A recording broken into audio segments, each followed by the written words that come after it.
Hey everybody, Baldoric here. Today we are going to be talking about the new Dark Mythic hero, which is Hel, who is honestly an extremely powerful unit, has a lot of versatility, can do quite a bit of different things, and I want to talk about that in my build video today. Now, typically I do a AR and arena build. Both of these builds are going to be kind of interchangeable. You could use them for each, but I'll explain why I put them in the slots they're in. But obviously you could use them for either mode and it should be okay. I will talk about that in a little bit. First, let's talk about some of the skills that she does come with that are unique to her, which are Inevitable Death, which is inflict attack speed defense res -4 on foes within 2 spaces during combat, which obviously is a pretty powerful skill because it not only helps the allies that are close to her, because she'll give that debuff to them, but also obviously to her herself, which is a good little debuff that she has all around her. Her weapon, Hel's Reaper, accelerates special cooldown -1, neutralizes effective against the flying bonus, and if foe does not use magic or staff, calculates damage using the foe's res, and if unit's HP is greater than 1, and the foe would reduce her HP to 0, she survives with 1 HP once per combat. Which is honestly pretty amazing. She has a built-in miracle on her weapon. So this unit right out of the bat is an amazing defense hero in AR because she stays up, right? If you can get her to survive, get her HP back up with skills that recover her HP, definitely works to live, survive, and you know, ensures that she will actually live through a combat, which you need on AR defense because the more people you have up, the higher chance you have of killing people, and you lose less lift, possibly 0, hopefully 0. So, that being said, let's get into some of the builds and talk about some different ways you can build her, at least from my perspective. So, again, remember, these builds are interchangeable, but my thought on this particular build was something like an 8th array defense build. And the reason I'm building it this way, with Soul and Swift Stance, and I'll talk about the rest in a little bit, is because you want to make sure that she is able to survive things that are coming in on her. Even though she does have that 1 HP effect, you do want to make sure she can take as much damage as she can before she gets to 1 HP, so that she can proc Soul after getting 1 HP or close to it to keep her up a little bit longer. So her res stat is really low, but her speed stat is really good, so giving her Swift Stance ensures that she's going to be doubling a lot more, and gives her just a tiny bit more res, which could make or break a situation. Not the greatest in the world, but you know. She comes with these skills, excuse me, which makes it very easy for you to build. Guard bearing can be switched. I chose to keep it here because it does help keep her up, which is a very good thing, especially in defense. But you could interchange this with something else, and I'll show a couple of those in my next build for Arena. But guard bearing 3 does work really well, helps with damage reduction, which is great. But this build, again, is just to make sure that she can double on a foe that is attacking her, survive, and get HP back to make sure that she can keep using the Hel's Reaper effect and stay up a little bit longer each combat. Now, the next build is a Gale Force build. Excuse me. Now, absolutely can you use this on AR defense. Absolutely. It works very, very well. Now, the only thing I would change with this build for AR defense versus Arena would be, instead of guard bearing, be lunge. And the reason you would choose lunge in that situation is because with lunge, she moves forward 1 extra space, giving her that additional movement after combat. She moves to the space the foe was. And if Gale Force procs, which as long as you have, Heavy Blade and she's doubling, it will, she's going to be moving in and attacking something else. And then if you have Wings of Mercy Dancers, and she's going to keep herself alive with that 1 HP, she's a fantastic unit for Wings of Mercy teams. So this build absolutely works in that scenario. It's fantastic.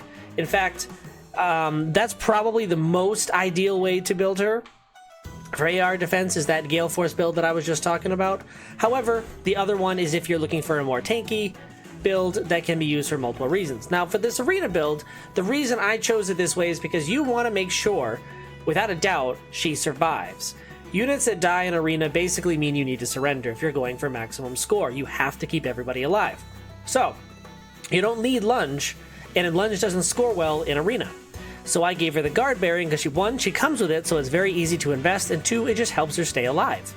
Now, there are other things you could put in this slot that will do other things. You could use like a lull, attack speed or something like that for just extra effect, but not necessary. I think just doing something like this to keep her up is going to work pretty well.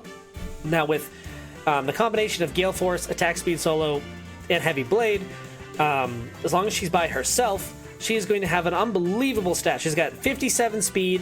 She's going to have 66 attack, which is already amazing. So Heavy Blade is definitely going to be proccing. The foe is going to be debuffed by attack, speed, defense, res -4 because of her C slot, which is already amazing. So she's going to score really well. She is going to be able to Gale Force very easily, and she is going to be able to clean up a lot of the enemy team almost no problem with an extremely high attack and speed stat. Again, you do want to watch out for her res stat. That can be a problem depending on what it is you are going against. Just make sure that you have teammates that cover that base, so to speak, and will be able to pick up that slack so that she doesn't die.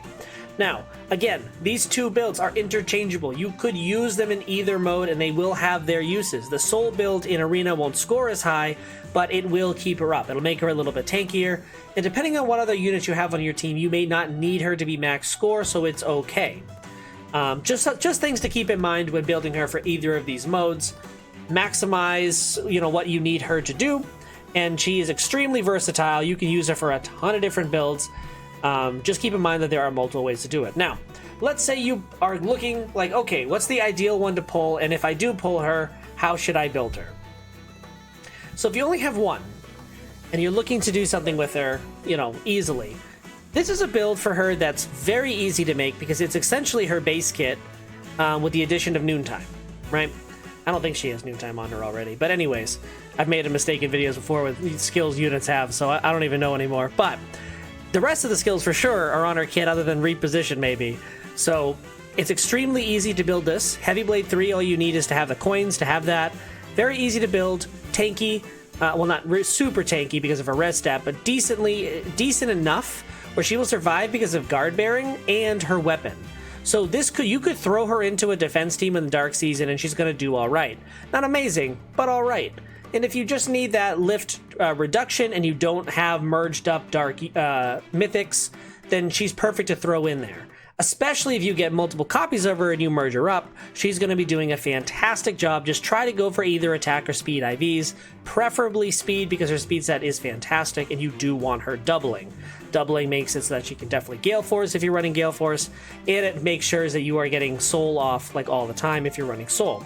And if you're running Noontime, what's interesting about this in the Heavy Blade, you basically are going to be getting it procced even after even after the Hell's Reaper effect goes off. So you're going to have, it's going to be one charge. Your first attack, you get Noontime, do it, and then your next attack, you have Noontime again because of Heavy Blade.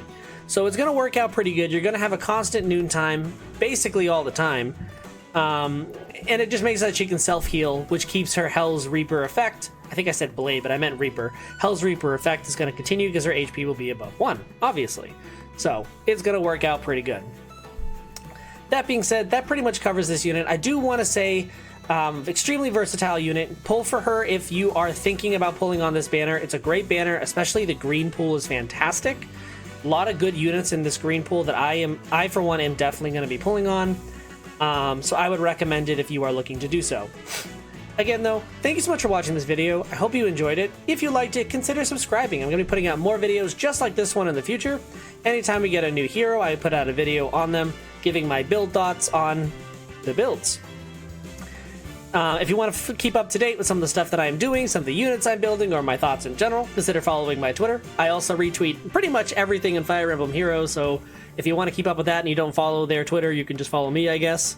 But anyways, thank you so much for watching this video. I hope you enjoyed it, and I hope to see you next time.